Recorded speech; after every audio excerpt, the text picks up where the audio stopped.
जो ओंकार जो है वो शिव का, भगवान शिव का प्रतीक माना जाता है। उसको प्रणव भी कहते हैं। शिव का स्वस्वरूप ओंकार है, प्रणव है। और अभी जो ओंकार जो है वो कहा जाता है कि वो सब स्वरों की, सब साउंड की जो आवाज़ है, जो नाद है, उसकी जननी है। और कहा जाता है कि जब कुछ ये ब्रह्मांड नहीं था, जगत नहीं था, तो उसमें सिर्फ ओंकार था। वो जो ध्वनि जो आ रही थी वो सिर्फ ओंकार की, इसीलिए उसको पहली ध्वनि कहा जाता है, प्रथम ध्वनि कहा जाता है, प्रथम नाद कहा जाता है।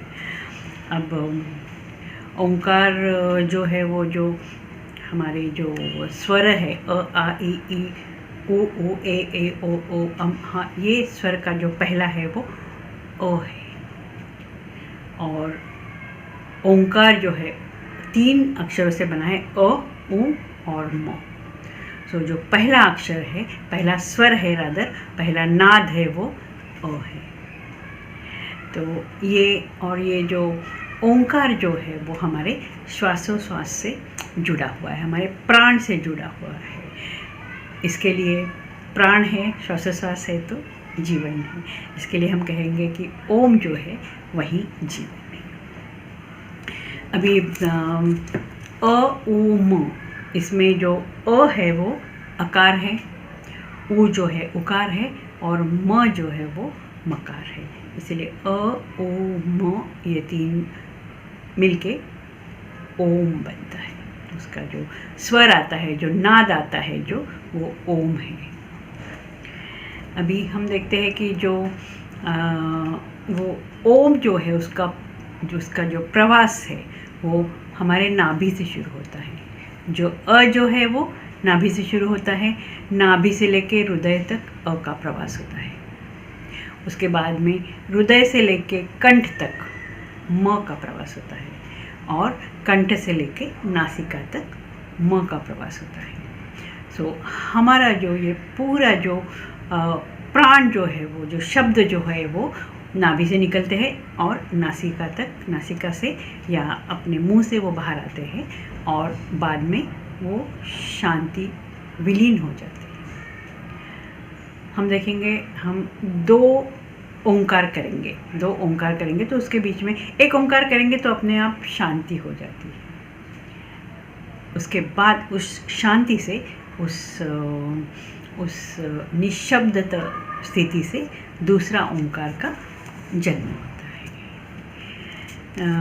हम देखते हैं कि जो हम कुछ भी नामावली बोलते हैं, कोई भी नामावली बोलते हैं, विष्णु सहस्त्र नाम है या देवी सहस्त्र नाम है या राम सहस्त्र नाम है, शिव सहस्त्र नाम है, गणेश सहस्त्र नाम है, तो उनके जो नाम लेते हैं उससे पीछे ओम लगाते हैं और फिर नाम लेते हैं। जैसे विष्णु सहस्त्र नाम, विष्णु भगवान का एक नाम शर्व है, तो उसको ओम शर्वाय नमः, इस तरह से उसके पीछे जो ओम लगाते हैं, तो उससे वो जो उनका नाम जो है वो पवित्र होता है, क्योंकि ओम है, प्रणव है, ये पवित्रता का प्रतीक है। सो ये जो अर्चना की जाती है वो ऐसी अर्चना की जाती है। अब जो ओंकार जो है उसमें जो 3 जो उनके स्वर है, अ उ म, हमारा जो लाइफ हम देखते हैं, हमारा लाइफ मतलब दिन या लाइफ, दिन एक दिन चला जाएगा तो वर्ष, उसके बाद हमारा लाइफ इसको बोलेंगे। तो जो हमारा लाइफ का जो है, हम जागृत अवस्था में रहते हैं, उसके बाद में सो जाते हैं, वो स्वप्नावस्था होता है, स्लीप कहेंगे हम लोग, सोते हैं, और उसके बाद में सुषुप्ति आती है जो कि डीप स्लीप होती है। तो यहाँ अ जो है वो जागृत अवस्था का प्रतीक है, उ जो है वो स्वप्नावस्था का प्रतीक है, और म जो है वो सुषुप्ति का प्रतीक है, क्योंकि म जो है शांति में विलीन हो जाता है। तो हमारा जो हमारा मन है, हमारे विचार है, हमारा शरीर है, सुषुप्ति में शांति हो जाती है।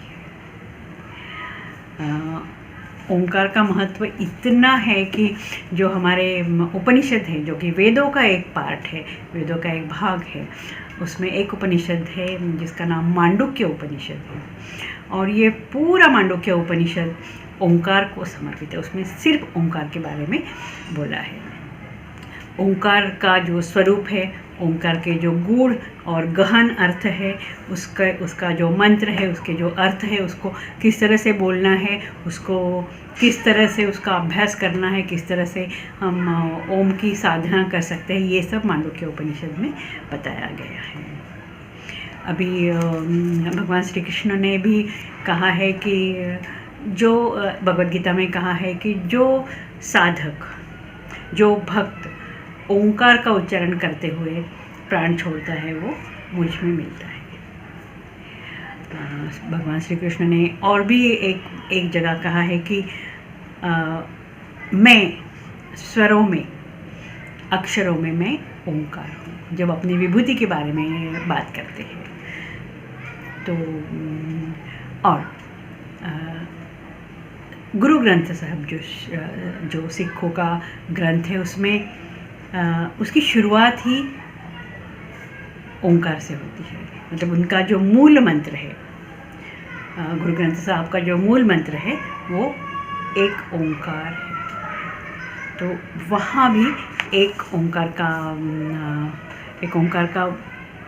का महत्व बताया है।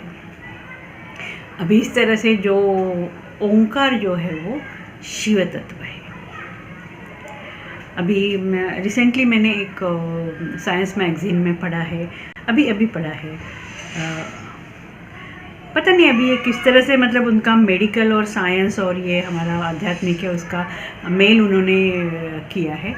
वहाँ कहा है कि ओंकार का उच्चारण करने से शरीर में जो निगेटिविटी, मतलब उन्होंने साइंस है, वो मेडिकल साइंस का मैगज़ीन था, तो उन्होंने कहा है कि वो जो उन्होंने वहाँ बोला है कि जो हमारे वायरसेस होते हैं जो शरीर के अंदर, वो ओंकार के उच्चारण से नष्ट हो जाते हैं। अब उन्होंने मैगज़ीन में दिया है, इसके लिए उन्होंने शायद एक्सपेरिमेंट भी किया होगा और एक्सपेरिमेंट किया होगा, उसको प्रयोग किया होगा उन्होंने, इसके बाद उन्होंने ये निष्कर्ष निकाला है। तो इस तरह से ओंकार का बहुत महत्व है। और ओंकार का एक बहुत ही, हम कहेंगे कि हमारे लाइफ में, बहुत ही मटेरियल लाइफ में, बहुत ही हमारे स्तर पे एक उपयोग कहूँगी मैं, वो है कि देखो कभी होता है ना कि हम लोग स्पेशली बच्चों के साथ, हम क्राउडेड क्लासरूम में बैठे हैं और बच्चे बहुत शोर मचा रहे हैं, सुनते नहीं, या तो कहीं भी, वो बच्चे क्या बड़े क्या, वही क्राउडेड स्पेस में उनको हम कितने में बताएं शांत रहो, शांत मतलब बात मत करो, तो वो सुनते ही नहीं है, बच्चे सुनते नहीं है, बड़े भी सुनते नहीं हैं। लेकिन जब, ये तो मेरा खुद का अनुभव है, जब मैं क्लासेस लेती हूँ बच्चों के साथ, लेकिन जब हम ओंकार का उच्चारण करते हैं जोर से, तो अपने आप जो बच्चे हैं या बड़े हैं वो शांत हो जाते हैं। ये तो अनुभव है। ओंकार को हम शिव तत्व मान के उसका पूजा और उच्चारण और करते हैं, और अभी प्रैक्टिकल लाइफ में हम लोग उसका इस तरह से भी उच्चारण कर सकते हैं। इस तरह से ओंकार वो भगवान शिव है, भगवान शिव ही है। तो भगवान शिव के बारे में हम क्या बोल सकते हैं, वो हमें आध्यात्मिक एक उच्च स्तर पे भी ले जाते हैं और हमको यहाँ भी रोज के लाइफ में भी हमें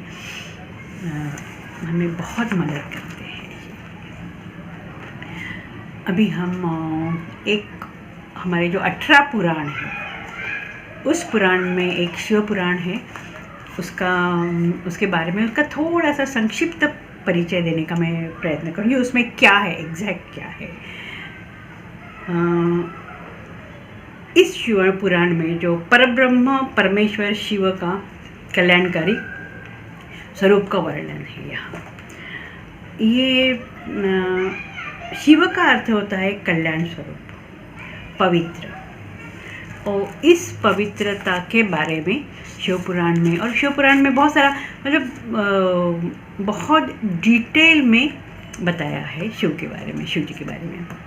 अभी ये शिव पुराण का जो आरंभ होता है वो शिव पुराण महात्म्य इस शीर्षक से होता है। शिव पुराण सब हमारे पुराण जो है वो शिष्य और गुरु उनका दोनों का संवाद है।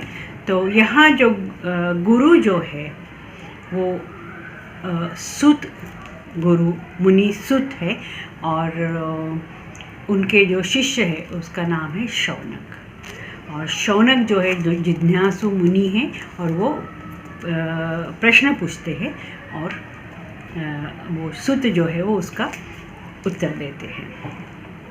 अब शिव पुराण जो है उसके 7 भाग हैं, 7 पार्ट हैं। तो उसको हर एक पार्ट को संहिता कहते हैं। तो ये है ये, और इनमें जो श्लोक है सब मिलके वो 24,000 श्लोक है। और ये जो 7 संहिता है उनके नाम है विश्वेश्वर संहिता, दूसरा जो है रुद्र संहिता, तीसरा जो है शतरुद्र संहिता, चौथा जो है कोटि रुद्र संहिता, 5वां जो है उमा संहिता, 6वां जो है कैलाश संहिता, और 7वां जो है वायवीय संहिता। अब जो पहला जो पार्ट है विश्वेश्वर संहिता, उन्होंने शिव और शिवलिंग के बारे में विस्तार से बताया है। किस तरह से शिवलिंग अपने शिव जो है वो शिवलिंग में स्थापित हो गए, और उन्होंने किस तरह से, ये जो हमने अभी कहानी सुनी है विष्णु और ब्रह्मा की, वही इसमें आती है। और उन्होंने यहाँ यही कहा है कि किसी भी द्रव्य से, चाहे सोना हो चाहे मिट्टी हो, उसका शिवलिंग बना के पूजा करेंगे, सादगी से पूजा करो तो शिव भगवान प्रसन्न हो जाता है। यहाँ शिव भगवान का जो पंचाक्षरी मंत्र है नमः शिवाय, उसका वर्णन है। और ये जो है वो दूसरा, ये तो शिव भगवान का पंचाक्षरी मंत्र है। और जो शिव गायत्री या शिव वैदिक मंत्र, ओम तत्पुरुषाय विद्महे महादेवाय धीमहि तन्नो रुद्र प्रचोदयात्, ये वैदिक मंत्र है। उसका महत्व और उसका महत्व, अर्थ, उसके बारे में विस्तार से बताया। यहाँ इसी संहिता में रुद्राक्ष के प्रकार, रुद्राक्ष किसने क्या, रुद्राक्ष कौन सा पहनना है, उसके बारे में भी बताया है। दूसरा है रुद्र संहिता। रुद्र संहिता में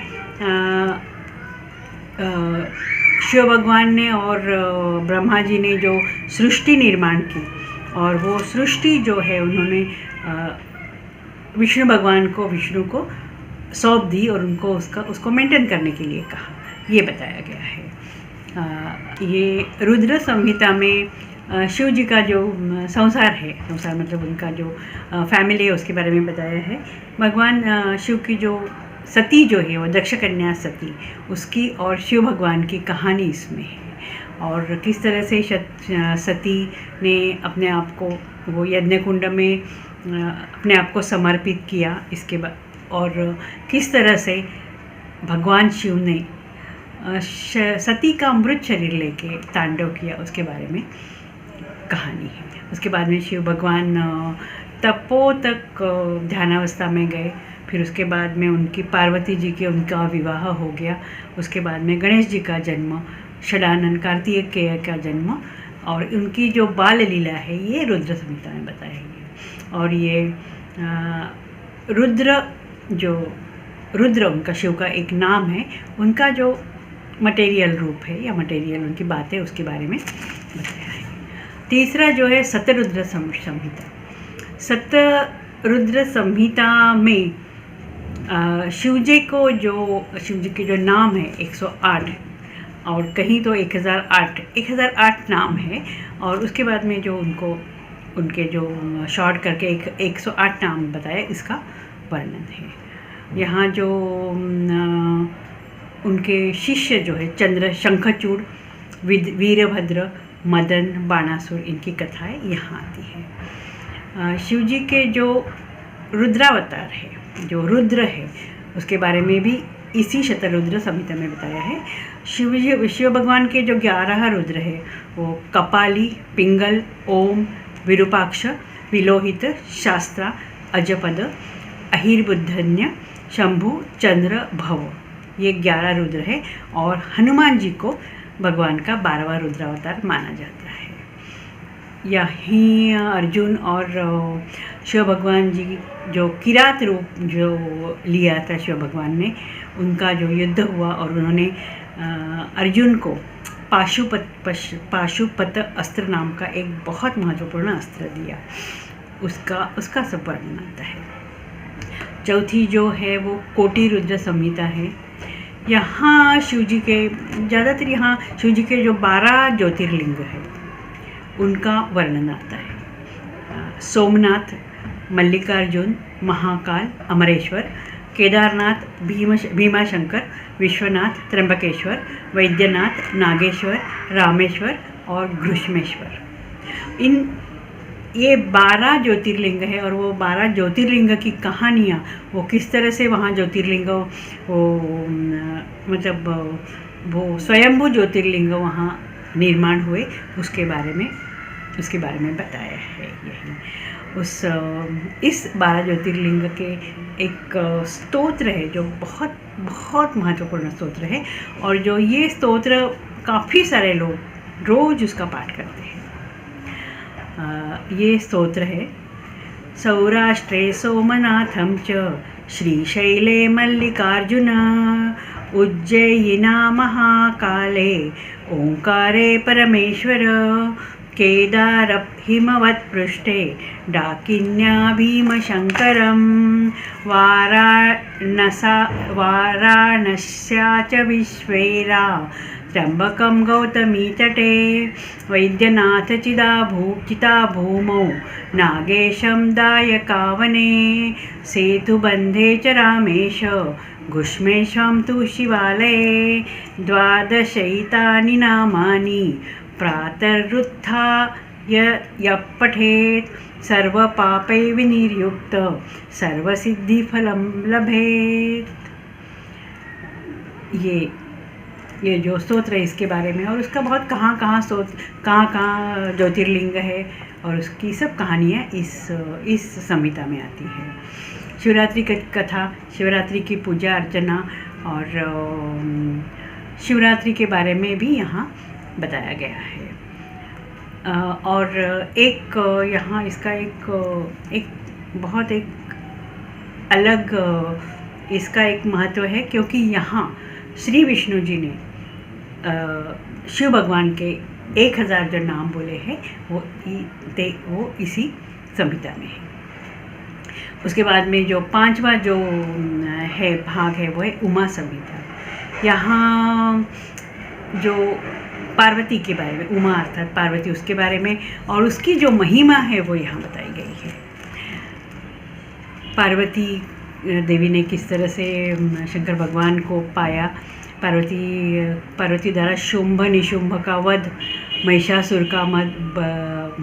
को उन्होंने निर्दन किया, वो रक्त बीज का संहार, ये यहाँ पार्वती की महिमा बताई गई है। पार्वती के बहुत सारे रूप, नाम, मंदिर स्थापना, पूजन, व्रत, उत्सव आदि का वर्णन यहाँ किया गया है। और हमें थोड़ा डर लगे ऐसी बात यहाँ है कि नाना प्रकार के जो हम पाप करते हैं उसका फल, उसके जो नरक की यातना है, नरक का वर्णन, किस तरह से नरक होते हैं, उसमें किस तरह से यातना दी जाती है, उसके बारे में भी उमा संहिता में बताया गया है। उसके बाद में जो छठा जो है वो कैलाश संहिता, ये ज्ञान संहिता भी इसको कहते हैं। यहाँ शिव भगवान का जो ज्ञान का रूप है, ज्ञान का मार्ग है, वो जो गुरु का मार्ग है, वो जो गुरु तत्व शिव है, उसका वर्णन किया है। ज्ञान का मार्ग, ज्ञान का तत्व, इसके बारे में बहुत विस्तार से बताया है। वास्तविक ये जो ज्ञान संहिता या कैलाश संहिता ये है वो ज्ञानी, सन्यासी, तत्वज्ञानी, इनके लिए बहुत उपयोगी है। यही इसी संहिता में प्रणव, ओंकार, इनका तात्विक रूप, प्रणव के अर्थ, प्रतिपादन, प्रणव शिव तत्व का संबंध, इनकी भी चर्चा की हुई है।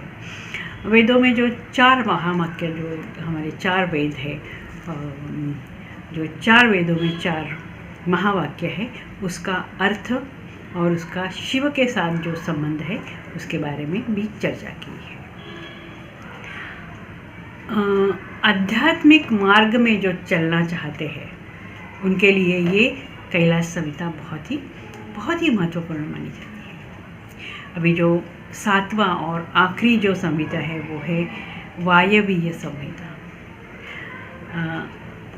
यहाँ संहिता शिव का जो है, भगवान शिव का श्री कृष्ण के साथ संबंध, ब्रह्मा के साथ संबंध, राम जी के साथ संबंध, उनकी जो एकत्रित जो कथा है, वो जो कहाँ मिले हैं, उनकी कथा क्या है, वो राम और शिव और कृष्ण इनके बारे में बताया गया है। यहाँ शिव का शुद्ध बुद्ध मुक्त रूप के बारे में भी बताया गया है। शिवमानस पूजा वो बहुत सारे लोग बोलते हैं और करते हैं, उसके बारे में भी यहाँ विस्तार से बताया है। और सबसे यहाँ मेन है कि जहाँ शिव भगवान का जो गुप्त रूप है, गुप्त रूप मतलब शिव भगवान का जो स्थान है, एक तो वो स्मशान में रहते हैं, दूसरा वो हिमालय में रहते हैं, तो उनका जो उनकी जो मेडिटेशन और गुप्त रूप से मेडिटेशन और उनका वो मेडिटेशन का तरीका, इसके बारे में इस संहिता में बताया गया है। ये जो शिव पुराण है उसमें सूत जी और शौनक उनके बीच में जो संवाद है, उसमें पूरा शिव भगवान के बारे में एक भी बात ऐसी नहीं है जो कि इसके अनछुई रही है। शौनक जी प्रश्न पूछते गए, सूत जी उसका उत्तर देते गए, और वो उनका जो जिस तरह से उनका समाज चल रहा था वो सुनने के लिए ऋषि मुनि, सिद्ध, गंधर्व और सामान्य जन जो है सब वहाँ उन्होंने सुना। और जो शिव पुराण जो है वो शौनक जी ने उनको ग्राह्य किया। सबसे जो लास्ट सेंटेंस है शिव पुराण का, उन्होंने वहाँ सूत जी कहते हैं कि वो इस पूरा शिव पुराण का जो अपना क्या बोलते क्रेडिट खुद लेते नहीं हैं। वो कहते हैं कि यह ज्ञान मुझे मेरे गुरु वेद व्यास जी ने दिया, और यही ज्ञान जो मैंने आप ज्ञानियों को दिया, ये सब सुनने वाले का मंगल हो। कितनी सुंदर बात है ये। तो जो शिव पुराण का जो वर्णन किया या उसके बारे में बोला, ये तो मतलब उसका बहुत ही संक्षिप्त परिचय है। ये शिव पुराण का हमको शिव के बारे में जानना हो तो शिव पुराण यदि पूरा पढ़े, और हम लोग ऐसे ही भी गीता प्रेस गोरखपुर के तो बहुत ही आभारी है कि उन्होंने हमारे सब जो ग्रंथ है उनको सहेज के रखा है, उनका अनुवाद किया है, क्योंकि ये सब शिव पुराण और ये सब संस्कृत में है, वो शायद हम समझ नहीं पाएंगे। उनका सभी भाषाओं में उसका ट्रांसलेशन किया है और वो हमारे सामने रखा है। तो शिव पुराण का भी वो हिंदी में ट्रांसलेशन है। तो ये शिव पुराण के बारे में जो संक्षिप्त थोड़ी सी बातें आपने सुनी, और इसका परिणाम और उसका फल यह हो कि आपके मन में, आप सबके मन में, सुनने वाले के मन में शिव पुराण सुनने की, पढ़ने की, अभ्यास करने की छोटी सी इच्छा भी हो, तो मैं सोचूंगी कि मेरा जो ये बोलना है वो सार्थक हुआ। महाशिवरात्रि की सबको बहुत बहुत शुभकामनाएं। भगवान शिव आप सबके ऊपर कृपा करे, सबके ऊपर प्रसन्न रहे। नमस्कार।